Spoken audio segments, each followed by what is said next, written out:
ಇಲ್ಲಿ ಬಂದಿರೋ ಎಲ್ಲ ಪತ್ರಕರ್ತರಿಗೆ, ಮಾಧ್ಯಮ ಮಿತ್ರರಿಗೆ, ಎಲ್ಲ ನನ್ನ ಅಣ್ಣ ತಮ್ಮಂದಿರಿಗೆ, ಅಕ್ಕ ತಂಗಿಯರಿಗೆ, ಈ ಕಾರ್ಯಕ್ರಮನ ವೀಕ್ಷಿಸ್ತಿರೋ ಎಲ್ಲ ತಾಯಂದಿರಿಗೆ, ಎಲ್ಲ ವೀಕ್ಷಕರಿಗೆ, ಎಸ್ಪೆಷಲಿ ಎಲ್ಲ ನನ್ನ VIPsಗೆ ಎಲ್ರಿಗೂ ನಮಸ್ಕಾರ.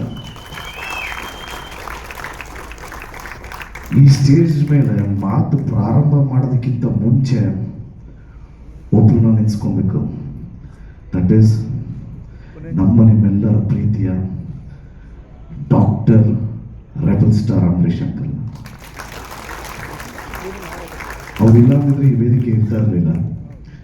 ಓಕೆ, ಇವತ್ತು ದ ಟಾಸ್ಕ್ ಅನ್ನೋ ಚಿತ್ರದ ಬಗ್ಗೆ ಮಾತಾಡಕ್ಕೆ ಬಂದಿದ್ದೀವಿ. ಈ ಚಿತ್ರದಲ್ಲಿ ಇವತ್ತು ಒಂದು ಸಾಂಗ್ ನೋಡಿದೆ, ತುಂಬಾ ಪ್ರಾಮಿಸಿಂಗ್ ಆಗಿತ್ತು. ಕಂಪೋಸ್ ಮಾಡಿರೋದು ನಮ್ಮ Sandy sir. All the very best. ತುಂಬಾ ಯೂನಿಕ್ ಆಗಿದೆ. ಸರ್ ಹೇಳ್ದಂಗೆ ಜಿಮ್ಮಲ್ಲೂ ಕೇಳ್ಬೋದು, ಪಬ್ಬು ಎಲ್ಲ ಕಡೆನೂ ಕೇಳ್ಬೋದು ರ್ಯಾಪ್ ಸಾಂಗ್ ಎಲ್ಲ.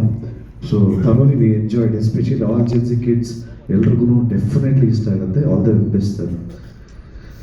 ಸೊ ಈ ಚಿತ್ರದ ಪ್ರೊಡ್ಯೂಸರ್ ಬಂದು ನಮ್ಮ ವಿಜಯ್ ಕುಮಾರ್ ಸರ್, ಹಾಗೆ ರಾಮಣ್ಣ ಸರ್ ಅವರು. ಡೈರೆಕ್ಟ್ ಮಾಡಿರೋದು ನಮ್ಮ ರಾಘು ಶಿವಮೊಗ್ಗ ಸರ್. ಅವ್ರದ್ದು ಪೆಟ್ಟಗ ಚಿತ್ರನ ನೋಡಿದ್ದೀನಿ, ತುಂಬಾ ಚೆನ್ನಾಗಿದೆ. ಆ್ಯಂಡ್ ಡೆಫಿನೆಟ್ಲಿ ಈ ಚಿತ್ರದ ಟೀಸರ್ ನೋಡಿದಾಗ ಒಂದು ಆ್ಯಕ್ಷನ್ ಥ್ರಿಲ್ಲರ್ ಅಂತ ಅನ್ಸುತ್ತೆ, ಸಿನಿಮಾ ನೋಡಬೇಕು ಅನ್ಸುತ್ತೆ. ಸೊ ಡೆಫಿನೆಟ್ಲಿ ನಾವು ನಮ್ಮ ಫ್ರೆಂಡ್ಸ್ ಜೊತೆ ಫಸ್ಟ್ ಡೇ ಫಸ್ಟ್ ಶೋ ಹೋಗಿ ನಿಮಗೆ ಫೋನ್ ಮಾಡ್ತೀವಿ. ಈ ಕಾರ್ಯಕ್ರಮಕ್ಕೆ ನಾನು ಇಲ್ಲಿಗೆ ಬರೋದಕ್ಕೆ ಎರಡು ಮುಖ್ಯ ಕಾರಣ. ಒಂದು, ನಮ್ಮ ರಾಜೇಶ್ LY ಸರ್. ಆ್ಯಂಡ್ ಇನ್ನೂ ಒಂದು ಕಾರಣ, ಇಬ್ಬರು ನ್ಯೂ ಕಮರ್ಸ್ ಲಾಂಚ್ ಮಾಡ್ತಾ ಇದ್ದಾರೆ ಅಂತ ಕೇಳಿದ ತಕ್ಷಣ ಖುಷಿ ಆಯಿತು. ಸೊ ಇಬ್ಬರು ನ್ಯೂ ಕಮರ್ಸ್ ಅಂದಿದ ತಕ್ಷಣ ನಾನು ಇಮಿಡಿಯೇಟಾಗಿ ಪ್ರೊಡ್ಯೂಸರ್ ಹೆಸರು ನೋಡಿದೆ. ಯಾಕೆಂದರೆ ಅವರೇ ನಿಜವಾಗ್ಲೂ ಒಬ್ಬ ಹೀರೋಸು. ಅವ್ರುಗಳು ಮನ್ಸ್ಕೊಂಡ್ರೆ ತುಂಬ ನ್ಯೂ ಕಮರ್ಸ್ ಬರೋಕ್ಕೆ ಸಾಧ್ಯ. ಸೊ ಒಂದು ನಮ್ಮ Jayasurya sir,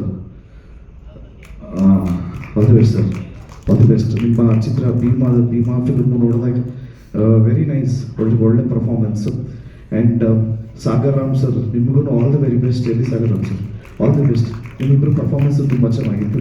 all the very best, long way to go, all the best. Okay, ಆಮೇಲೆ ನಿಮ್ಗೆ ಎಷ್ಟು ಜನ ಒಳ್ಳೆ ಫ್ರೆಂಡ್ಸು ಎಲ್ಲರೂ ಎಂಕರೇಜ್ ಮಾಡ್ತಾ ಇದ್ದಾರೆ. All the best. ಸೊ ಇಡೀ ಎಂಟೈರ್ ಟೀಮ್ಗೆ ಆಲ್ ದಿ ವೆರಿ ಬೆಸ್ಟ್. ನಮ್ಮ ಗೆಳೆಯ ಬಂದಿದ್ದಾರೆ RV ಯುವರಾಜ್ ಅವರು. ಆ್ಯಂಡ್ ಕಿಶೋರ್ ಸರ್, ಇಲ್ಲಿ ಸರ್ ಮೇಲೆ ನನಗೊಂದು ಕಂಪ್ಲೇಂಟ್ ಇದೆ ಮೇಡಮ್. ನಾವು ಅಣ್ಣನ ಜೊತೆ 3-4 ಸಿನಿಮಾ ಮಾಡೋರೆ, ನಮಗೊಂದು ಚಾನ್ಸೇ ಕೊಟ್ಟಿಲ್ಲ ಮೇಡಮ್. ಸರ್ ನಿಮಗೆ ಫ್ರೀ ಇದ್ದಾಗ, ನಿಮ್ಗೆ ಡೇಟ್ಸ್ ಇದ್ದಾಗ ನಾವು ಒಂದು ಸಿನಿಮಾ ಮಾಡೋಣ ಸರ್. ಇಲ್ಲ, ಆಲ್ ದಿ ವೆರಿ ಬೆಸ್ಟ್ ಎಲ್ರಿಗೂ. ಮತ್ತು ನನ್ನನ್ನು ಇಲ್ಲಿ ಕರೆದಿದ್ದಕ್ಕೆ ಎಲ್ರಿಗೂ ಥ್ಯಾಂಕ್ಸ್ ಹೇಳ್ತಾ, ಮತ್ತು ನವೆಂಬರ್ 21ನೇ ತಾರೀಕು ಎಲ್ಲ ಕನ್ನಡ ಕಲಾಭಿಮಾನಿಗಳು ಈ ಚಿತ್ರನ ನೋಡಿ ಆಶೀರ್ವಾದ ಮಾಡಿ ಅಂತ ರಿಕ್ವೆಸ್ಟ್ ಮಾಡ್ತಾ ನಾನು ಮಾತು ಮುಗಿಸ್ತಾ ಇದ್ದೀನಿ. Thank you so much. ಜಯ ಆಂಜನೇಯ.